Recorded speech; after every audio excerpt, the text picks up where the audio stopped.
What's up, guys, and welcome back to the Tim Sports Talk. And today we are talking about Carson Wentz being moved to the Washington Commanders.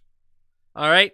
Now, obviously, I've taken a little break from these short videos, so thanks for guys hanging out. But hey, nothing better to come back to than a new quarterback in Washington. And here's the details. So yes, Washington accepted the trade from the Colts, or you could say the Colts accepted the trade from Washington for Carson Wentz. The Commanders will receive Carson Wentz and the Colts' second-round pick in exchange for Washington's second-round pick. So Washington will fall 5 spots in the draft from pick number 42 to pick number 47.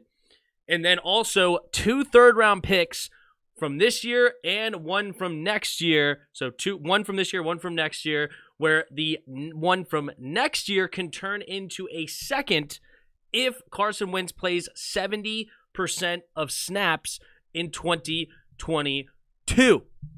Now, Washington will accept the entire contract for Carson Wentz, which we will get into for a minute.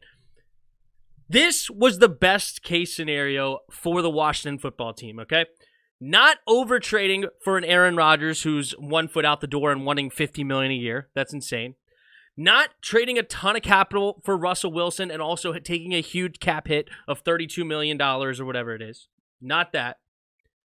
It's trading a small amount of capital for a guy that potentially can be a franchise quarterback. All right? And Carson Wentz can still be a franchise quarterback. All right? We're going to get into it here in a second, but he still has that potential. Now, you know what? Let's hop into the stats first, because there's the contract side and the stats side. Now, in 2021, he had 27 touchdowns, 7 interceptions, great touchdown to interception ratio. He did also have 5 fumbles, so 12 total turnovers.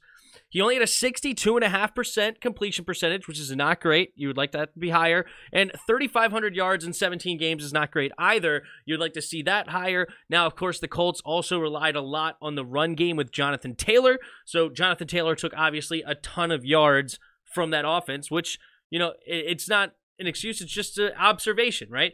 But even with that, I'm not taking blame or anything off of Carson Wentz. You'd still like to see him get 4,000 yards or more in a 17-game season. All right, so that's the stats just from last year. Of course, he didn't play well in the last couple of years of the Eagles. All right, 3-8-1, 16 touchdowns, 15 interceptions 2 seasons ago, which is terrible. 16-game season in 2019. Again, he had 27 touchdowns and 7 interceptions, just under 64% completion percentage, which is better. You'd like to be around that 65% range. Anything higher than that, you're doing okay. They also only went 9-7. He did hit 4,000 yards that season, but his big season was in 2017, where he was 11-2 that year.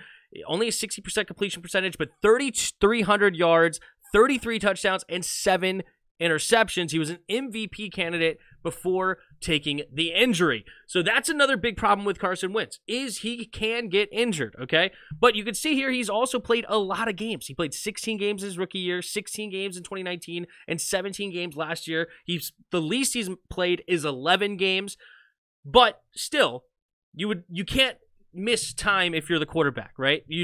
This is not a wide receiver that you can plug in and plug out or whatever, or list other position, a linebacker, a safety, or something like that. No, this quarterback is your most important position. You want him to play every single game. He has had 3 seasons in 6 years where he played every game, and then the other 3 he did not. And then, of course, in 2019, I believe they made it to the playoffs at 9-7, and then he got hurt in the playoff game really early. It was a dirty shot, concussion. I think it was Jadeveon Clowney. It was disgusting. It was just an absolute horrible diving on him when he was clearly already giving himself up. Head-to-head contact. Very unfortunate. But, I mean, can you really blame Carson Wentz? It was a dirty shot, right? I mean, that's just unfortunate. All right. So that's the stats, which already is an improvement over Taylor Heinicke, okay? And we went 7-10 last year with Taylor Heinicke. This year is a clear improvement, all right? Carson Wentz will be better than Taylor Heinicke. And another big thing with Taylor Heinicke was he was scared a lot of times to throw the deep ball. Carson Wentz is not scared to throw the deep ball. If anything, he throws the deep ball too much, which hurts his percentages, of course, on the completion percentage side. And also, you would like him sometimes to take what the defense gives him, but it's better to have a guy that's not scared of the deep throw and try to rein him in a little bit than a guy that's scared and try to get a guy that's come out of his shell. It's much harder to do that, and Carson Wentz checks that box off, if you will. Breaking down the contract. So here's Spot Track. So this year he's a $28 million contract, which sounds like a lot of money, but he is under that 13.5% threshold that no team has ever won the Super Bowl with a guy that's over 13.5% of their cap space. So it's under that threshold, which is awesome. Then here's the really interesting part about his contract. There's only $15 million of dead cap space left on this contract. So if he does not work out this year, we can cut him for free. So he turns into a bridge. That's the beauty of why we traded for this guy instead of waiting for him to be cut. Because if he got cut, then you're only going to get him on a 1-year prove-it deal. Yeah, it's going to be cheaper this season. But if he does do great for you, you're still in quarterback hell because now either you have to way overpay for Carson Wentz or you have to draft a guy anyway. With this, if Carson Wentz does succeed, which he does have potential to be, I'm not guaranteeing anything, but he has that potential, then you have him under contract for 2 more seasons. Again, only a $26 million cap hit and a $27 million cap hit. And if you haven't been paying attention to the quarterback market, Aaron Rodgers just got paid $50 million. Kirk Cousins a $45 million cap hit. Matt Ryan's a $48 million cap hit. There is massive cap hits going to these teams that overpaid for a quarterback in the wrong situation, right? Carson Wentz, if he hits, he's not going to be overpaid. It's going to be a beautiful contract for the future of the next 3 seasons, and he's only 29 years old. So he is a guy that could turn into a quarterback for 7, 8, 9 years as your starter in Washington if he does work out.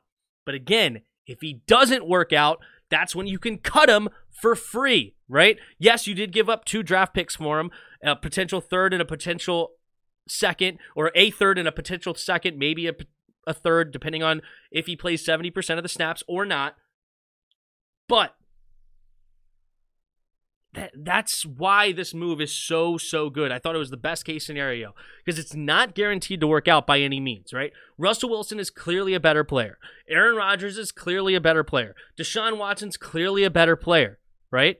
But for those guys, you would have to give up so much capital that it hurts the rest of your team, right? And you're paying them more money.